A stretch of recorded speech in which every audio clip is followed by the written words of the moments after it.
طائرة المعالي بها المدى تعالى، سرت بها الليالي لتصنع الرجال.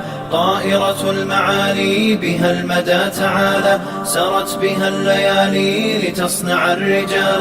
بالراجح ارتسمت حلقات تجلت، فوق ربى الخير سمت تهللت وهلت. بالراجح ارتسمت حلقات تجلت، فوق ربى الخير سمت تهللت وهلت. بالقرآن أشبعت طلابها الميامين، وبالأحاديث رعت جنابهم بتمكين. وبالأحاديث رعت جنابهم بتمكين. طائرة المعالي بها المدى تعالى، سرت بها الليالي لتصنع الرجال. طائرة المعالي بها المدى تعالى، سرت بها الليالي لتصنع الرجال. على الأماني ومضت أمنية ثمينة، بفتية الدين مضت تزفها السكينة. على الأماني ومضت أمنية ثمينة، بفتية الدين مضت تزفها السكينة. شبابها حملوها على معالي القمم، بعزة نحتوها على جبين وفم. بعزة نحتوها على جبين وفم. طائرة المعالي بها المدى تعالى، سرت بها الليالي لتصنع الرجال. طائرة المعالي بها المدى تعالى، سرت بها الليالي لتصنع الرجال. مولوي صاحب دغه عریضه مې درته راوړې ده او ډېر ستړی شولم. وارخطا وم چې چیرې ولاړ شم د دغه مسلمان کور ودان هغه دا د ستاسو ځای راوښوئ. د کور دپاره مې به دغسې د صفایي کتابچه جوړوله.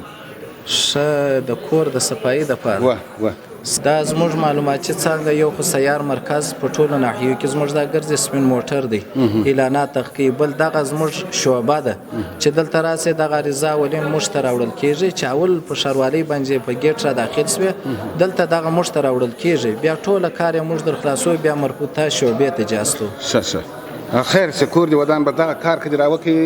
تلوار مې هم دی او ستړی سوی ډېر سخت یم.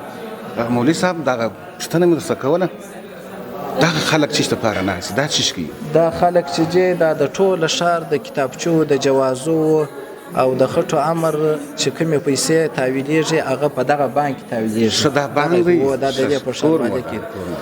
او دغه خلک دی او غاجي صاحب چې ناست دغه د جې سره هغې بیا د تحصیلي شعبه ده، او دا بیا د لوحو ده چې کوم ځای ته لوحه درې د دکان دپاره د شرکت دپاره دلته به راځې، د دې سره به خبره کوي. د هغه څخه وروسته جواز جوړېږي، د جواز شعبه دا بیا د جواز شعبه ده. دا ستا رقم خلک چې عریضې راوړي هغه بیا دلته موږ کښېنوو په دې ځای کې. در هغه وخت چې موږ عریضه دغه خلکو دا خلک د ښاریان دلته ښاریان کښېني. بل دا اوبه مو ورته برابرې کړي چې دلته کتابتون ورته لرو او د دې د دغه مصروفیات دپاره. بس الله دې خیر درکړي. بس ته د دې انتظار څه شي وکړم د خیره سره؟ اوس ته انتظار څه، موږ یې ټوله کار در خلاصوو.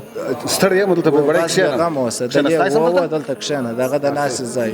ودان افغانستان غواړو جوړ افغانستان، ودان افغانستان.